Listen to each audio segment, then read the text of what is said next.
Precisamos profetizar o futuro. Precisamos trazer à existência as coisas que não são como se já fossem. Precisamos tratar as coisas que não são como se já fossem. É a prova das coisas que não se veem. Uma firme convicção.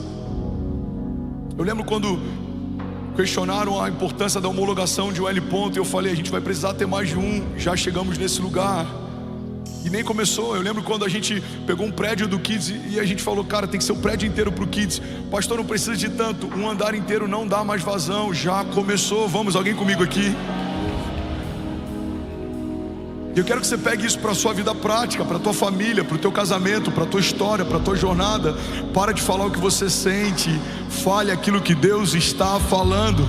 Os nossos sentimentos são momentâneos. Se fôssemos ouvir Daniel no dia mau, talvez ele diria algo diferente do que ele disse no dia do livramento, da restauração. Se fôssemos ouvir alguns dos heróis da fé no dia do deserto, talvez o que eles diriam é diferente do que eles disseram no dia seguinte. Irmão, a palavra de Deus diz, o nosso choro pode durar uma noite, mas certamente a alegria vem pela manhã.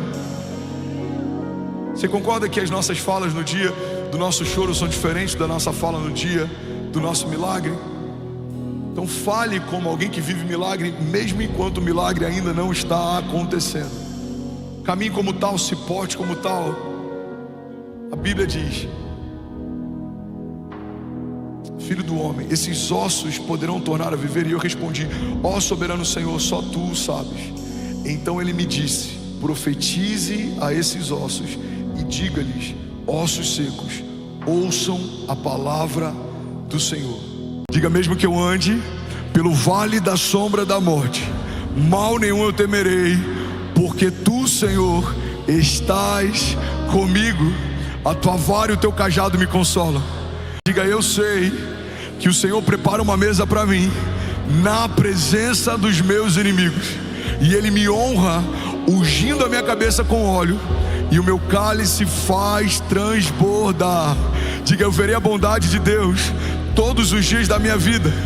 Eu verei a fidelidade de Deus na minha geração e nos filhos dos meus filhos. Diga, a cada nova estação, novos milagres, novas promessas, novas vestes, novos níveis de autoridade, novas patentes espirituais. Falamos aquilo que não queríamos viver. Irmão, guarda isso aqui em nome de Jesus. A dinâmica que Deus estabeleceu a partir do poder da palavra da fé não é para falarmos o que não queremos viver, é para falarmos o que queremos viver. A Bíblia não diz que no princípio criou Deus os céus e a terra era sem forma e vazia, havia escuridão. Então Deus disse, uau, que lugar escuro, e bum, ficou mais escuro. Não. A Bíblia diz que Deus viu escuridão, mas profetizou luz. Ele viu um lugar sem forma e vazio e profetizou o que ele queria ver. Ela tem uma geração de jovens e adolescentes cheias da vida de Deus. Ela flui nos louvores, ela ama a palavra, ela flui nos dons, ela crê em milagres. Ela não se contenta com aquilo que viveu na estação passada. Ela sabe, o Deus que fez no passado vai fazer de novo. Ela sabe que existe mais e ela quer mais. Eu já estive lá, eu já preguei lá, eu congreguei lá, irmão. O lugar que Deus está nos chamando é maior e mais glorioso e mais poderoso e mais incrível e mais saudável, mais denso e mais vivo do que tudo que já vivemos, pedimos, pensamos.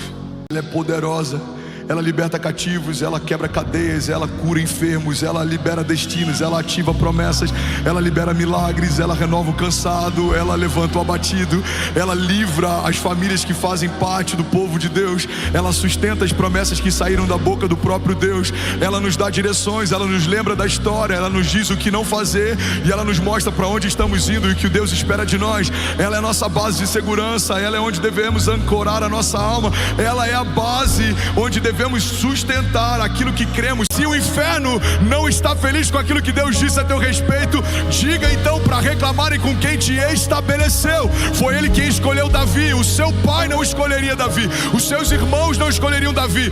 Ele foi esquecido, estava abandonado, mas Deus mandou chamar Davi. Por que muitas vezes a gente amaldiçoa aquilo que Deus nos confiou sem perceber? E Reclamamos da empresa que um dia oramos para ter, reclamamos de filhos que um dia oramos para gerar, reclamamos de casamentos que um dia oramos para vivenciar. Por quê? Porque quando a gente para de falar o que Deus fala, a gente começa a falar o que a gente sente. E é isso que tem roubado de muita gente o sobrenatural de Deus. Porque sentimento passa, mas as palavras de Deus não passarão, diz o Senhor. Porque ao invés de dizerem o que Deus diz a respeito deles, querem dizer o que elas sentem sobre eles. Por que muitas vezes a gente fere pessoas? Como líder, várias vezes eu preciso lidar com esse desafio. Porque muitas vezes, ao invés de liberarmos o destino a partir daquilo que Deus diz sobre eles, falamos aquilo que sentimos sobre eles. Você está comigo? Então a gente vai chegar na empresa na segunda-feira e você não vai falar, cara, eu não aguento mais. Não, você vai falar assim, Senhor, eu creio que ainda essa semana o Senhor vai me surpreender com milagres, sinais e maravilhas. Pai, eu creio que aquilo que o Senhor disse a respeito desse negócio vai se cumprir. Abra as comportas dos céus, libera sobre a minha casa bênçãos sem medidas, de tal maneira que os meus celeiros não comportarão. É o que a gente está vendo na igreja. Eu acredito que não existe uma igreja pequena, existe uma visão pequena de igreja. Eu sei o que Deus me disse, eu sei o que Deus me mostrou. Eu preciso falar aquilo que eu estou vendo, eu preciso falar aquilo que eu estou ouvindo. Alguns dizem, pastor, você não acha que já está bom? Eu preciso comunicar aquilo que eu ouvi de Deus. Nem começou. Sim, temos desafios, muitos. A gente precisa melhorar no discipulado, a gente precisa melhorar no kids, a gente precisa melhorar na logística, a gente precisa melhorar no parque, a gente precisa... Irmão, mas tudo isso faz parte daquilo que Deus está fazendo. Porque se Deus está mostrando isso para você, é porque Ele espera que você faça parte da solução daquilo que está vendo. Deus está chamando a gente para construir a igreja que a gente sonha. Mas eu vi essa igreja, eu estive lá, eu preguei nesse púlpito. Eu sei como ela é gloriosa, ela é saudável, ela é cheia de homens e mulheres de Deus apaixonados pela palavra de Deus. Ela é cheia de caçadores de Deus, aqueles que são famintos por avivamento. Ela tem homens de Deus que são empresários grandes na nação e que entenderam que a maior riqueza é patrocinar um projeto de Deus do que acertar num novo negócio. Irmão, ela é cheia de intercessores, que alguns são anônimos, desconhecidos, mas não fazem porque são vistos, fazem porque sabem que foram chamados para fazer. Essa igreja ela é gloriosa.